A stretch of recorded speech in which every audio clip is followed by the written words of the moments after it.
Hello, everyone. Welcome to my talk. I'm going to be talking about building a highly scalable cloud API gateway with GraphQL. My name is Nader Dabit. I'm a senior developer advocate on the AWS web and mobile team, where I focus on lowering the barrier to entry to cloud computing. My team works on a lot of different technologies. We work on web, we work on mobile, we work on backend, infrastructure as code, all kinds of stuff. But really, my team is really focused on the intersection of web, mobile, and cloud computing. So kind of like the intersection of front end and cloud, full stack cloud, you could call it. And in particular, one of the things that I'm really interested in is this idea of full stack cloud and full stack serverless. So I think the talk that I'm going to be giving today kind of goes very closely along with that idea, because I'm able to kind of use my existing front end skill set as a front end developer to build out these scalable cloud applications using GraphQL. So I have a couple of books, but the most recent one and the one that might pertain the most to this talk is Full Stack Serverless from O'Reilly. So if you're interested in building these cloud applications with React and GraphQL, or just with GraphQL and any front-end framework, definitely check it out. Everything there is built with GraphQL and AWS. So this talk is going to be broken up into three main parts. So it's a 20-minute talk, not a lot of time. So I'm going to kind of briefly go over some concepts, and then I'm going to build a live coding demo that kind of builds the things that I'm talking about. Because for me, I like watching code. I learn a lot when I see code. And the idea that I'm going to be building is using infrastructure as code in TypeScript. So it's actually a really fun topic, in my opinion. So I'm going to be kind of going over what are the challenges of building a custom GraphQL server. I'm going to talk about AWS AppSync, and then I'm going to do that live coding demo. So what are some of the challenges for building a GraphQL API from scratch? It's kind of broken up, in my opinion, into four main parts. The first, and in my opinion, most important, is security. When you build out your GraphQL API, you not only kind of have to make it work, you have to take into consideration a lot of different things and a lot of different scenarios around authentication, authorization, and fine-grained access control. Most of the time, your API is going to need multiple types of authorization scenarios. So if you think of something like Twitter, you think of something like Instagram, Facebook, all of the more popular modern applications that you probably interact with today typically have a combination of public and private access. So how do you actually implement this public and private access? And if you're doing this from scratch, it's typically a lot of work. You have to think about things like encryption. You have to think about how the user information is stored, all of this stuff. And then there's GraphQL specific scenarios like malicious queries, query depth, and things like that. And then the typical security rules and issues that you deal with any API surface like DDoS attacks and things like that. The next main area is scalability. So you built this API, it works, but what happens when you get that 10,000 user bump at one time, or something goes viral and you get a 10x or 100x or maybe even 1,000x number of visitors? You want your API to scale. So how do you actually provision your infrastructure and do so in a cost-effective manner to where your app scales? And then you have to think about GraphQL specific stuff like subscriptions. So one of the things that we've worked on very hard and something we've really focused on the last few years is making subscriptions scale. So we have customers that have scaled our APIs to tens of millions of connected devices for a single API endpoint. This was a very hard challenge, and it's typically something that is just hard to do in general. And then the next thing that I would say is something that you typically need to take into consideration is this idea of developer velocity. So when you're building your API, what happens when you need to add a new feature, when you need to version something, when you need to modify an existing data source or maybe even add a new data source? What happens when your API starts to become complex? Is this going to slow your team down and therefore kind of slow the development of your entire app? And then finally, there's cost. And when I talk about cost, I'm not only talking about monetary cost, I'm also talking about opportunity cost and developer hours and the things that you consider. For instance, if you're a startup or just a company in general, and you have competing companies that are doing the same thing that you're doing, if you need to build something and test it out, and you don't know it's going to work or not. Let's say you spend 3 months, 6 months building this thing. That's an opportunity cost that you have to really consider, because if this thing doesn't work out, you've spent a lot of money, you've spent a lot of time, and that time could have possibly been spent building something else, had you known that this thing was not going to work out. So how do you take into consideration all of these things, and how do you do so kind of in an effective manner across all of these different areas? This is kind of where I think that AWS AppSync, the service that we've been working on for the last few years, really shines across all of these different areas. And AppSync is a managed GraphQL service from AWS. And I really like managed services, because when you are dealing with the managed service, this team is working on just this one problem for years. And all those people are specialized in solving this one problem. So when you're buying into a managed service, you're typically buying into years of work, a lot of money spent, and a lot of edge cases solved for just dealing with this one problem. So if you can find something that kind of fits the challenge that you're trying to solve in a managed service way from a team that you can trust, it's often a good approach for doing something without having to build it yourself from scratch and kind of reinventing the wheel.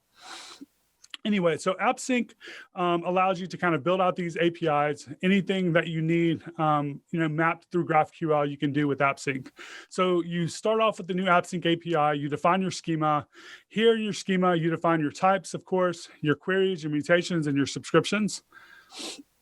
From there, you configure the different authentication and authorization types. So you can have a base type, and the base type could be public, it could be private, it could be using an OIDC provider, it could be whatever. But you can have additional authorization types as well. So most APIs, like I mentioned, have multiple authorization scenarios. So most apps that go to production have multiple auth types. So you typically have some type of public access along with some type of private access. After you've configured your auth types, you configure your data sources. Now, the cool thing about AppSync is that you're mapping your API requests directly into these really highly scalable databases and data sources.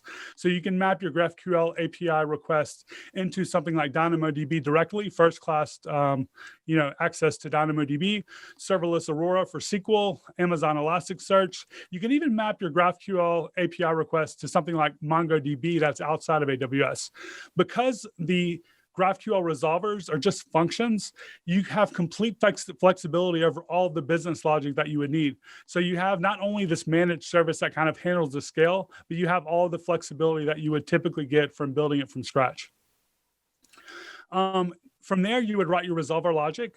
So you can either choose from, pre-written resolvers that we have for different popular scenarios, or you can write this completely from scratch. And you can do so in pretty much any language that you would like to work with that's supported by AWS Lambda.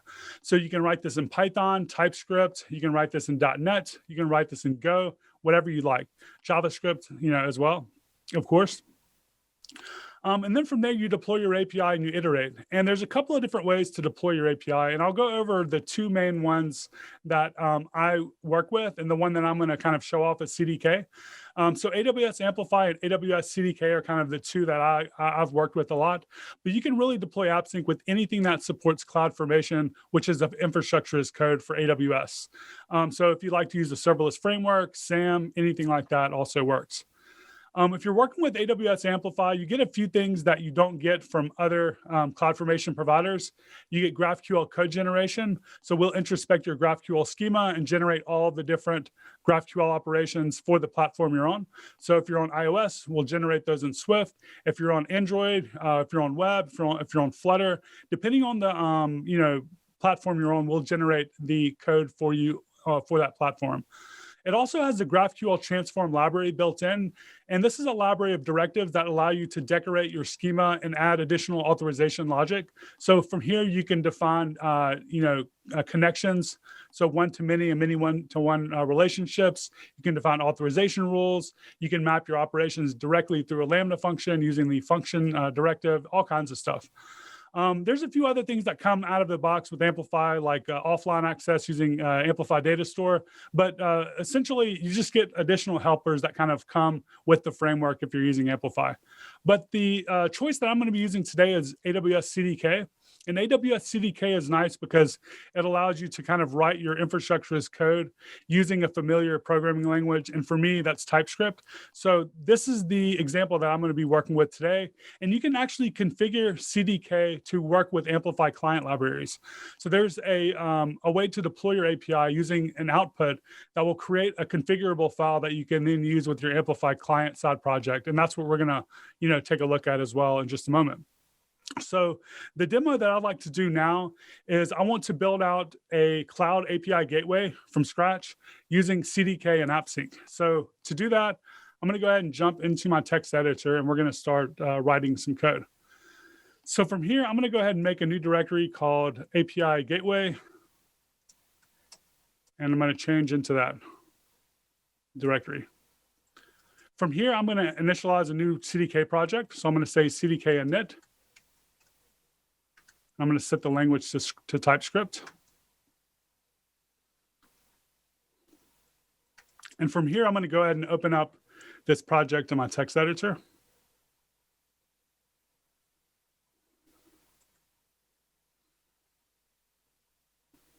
And in this file in our lib folder where we have this stack name, this is kind of where we're going to be writing our CDK code.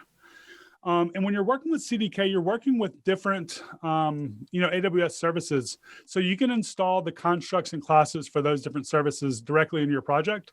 So for me, I'm going to be using AWS Lambda. So I can say AWS Lambda. I'm going to be using AppSync. And then I'm also going to be using AWS DynamoDB or Amazon DynamoDB. And once you've installed these constructs and classes, you can start using them. So I'm going to go ahead and build our API here using these constructs and classes. So the first thing I'm going to do is I'm going to import Lambda, DynamoDB, and AppSync. And then using these constructs, we can start writing our API. So what I'd like to do next is go ahead and let's see here. Go ahead and create a new AppSync API. And here we're going to go ahead and say we want a new AppSync.GraphQL API, and then you pass in your configuration. So this will build out the API from scratch. So I'm going to say I want this to be Cloud API GQL Galaxy. We then define where this code comes from. So in this example, I'm saying in a folder called GraphQL and a file called schema.graphql. So we can go ahead and create that folder here, and then create that file here. We'll come back to that in just a moment. We then define our authorization config. We're just setting that as API key for now, and then that's basically going to give us public access. For our schema, I'm going to go ahead and create a schema that's going to allow us to interact with two different data sources within a single, within our API. The two data sources that we're going to be working with are a DynamoDB database, and then the second one is going to be the Unsplash API. So we want to be able to fetch images from the Unsplash API. To do that, we're going to have an image type that has some metadata about the image. We're going to have a URL type that has metadata about the URLs that are going to come back for each image. So that's the Unsplash data types. We then have a post type and a post input type for creating items in DynamoDB for a blog. So the post type is going to be kind of for a blog. And then we have our operations for queries and mutations. So we have a query of list posts that scans the database and brings everything back. We have search images that takes in a query and returns an array of images. And then we have a mutation for create post that takes in a post and returns, the post. And then finally, we have a basic subscription for on create post. So after we've defined our schema, we come back here. We might want to go ahead and define our DynamoDB table. So here, the DynamoDB table is where our posts are going to go. So we're just basically saying we want a new DynamoDB table. We'll call this Cloud DDB post table, something like that. And then from there, we can now add our Lambda function, which is going to map our GraphQL requests from the API into DynamoDB. So what I'm going to do is we'll go ahead and create a Lambda function. And here we're saying we want a new Lambda function. We're giving it a name of some Lambda function. Maybe I'll call this GQL Galaxy function. we're setting some basic things like our runtime, where our handler function is going to be in a folder called Lambda functions, our memory size, and a couple of environment variables. So the API key is where we're going to need to place our API key for the Unsplash API. I've already configured this in a separate project, but this would be something like, x-xxx, whatever. And then finally, we create a data source from the API that we created earlier using the Lambda function we just made there, that we just defined there. So we're saying we want a Lambda data source to be created by calling api.add Lambda data source. And then the last thing we want to do is give some permissions. So we're going to say we want to enable the DynamoDB table to be accessed from our Lambda function. And then we add a new environment variable for the actual table that we created for us to be able to access it in the Lambda function. And then the last thing we want to do is create our resolvers. So for the resolvers, let's see here. We have 3 resolvers because in our schema, we have 3 operations: list, post, search images, and create post. So here we're going to map our GraphQL operations into those different fields. So we're saying we want a list post query, a create post mutation, and a search images query. And this 66 lines of code, and if you really take out the comments and stuff like that, we're talking about maybe 55, 60 lines of code. This is kind of deployed our entire backend. The only thing we would need to do at this point would be to kind of create our Lambda function code. So I'm going to create a couple of these files just to kind of show you what they look like. But in general, I think the main file that you'll learn from is this main.ts, and then maybe the search images.ts. So the main function is going to be the main entry point.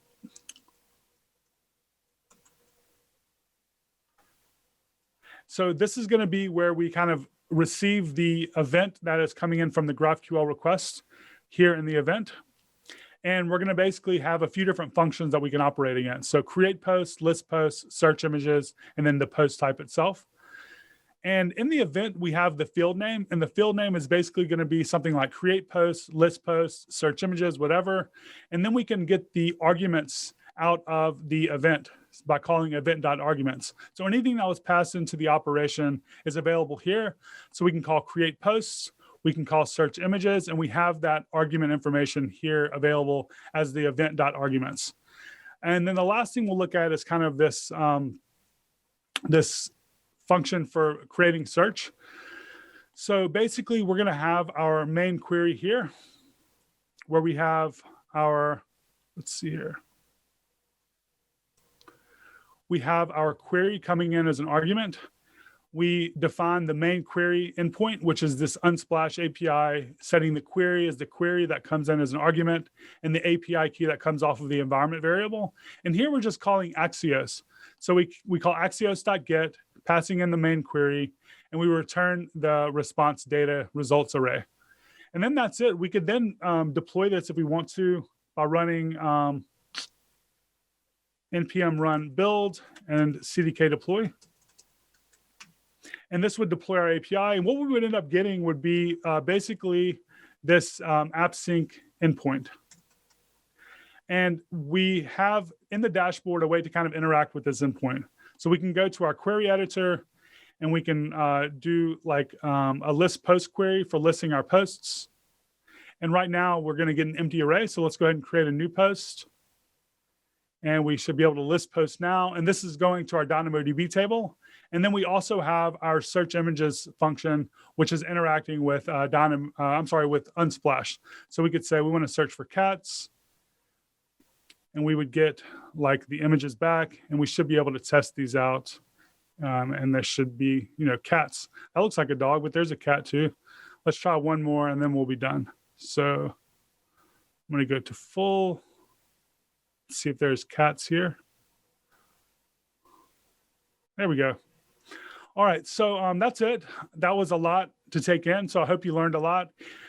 If you'd like to learn more, go to the Amplify docs, go to the AppSync docs, or go to the CDK docs. They're all listed here, but you can just search those, easy to find.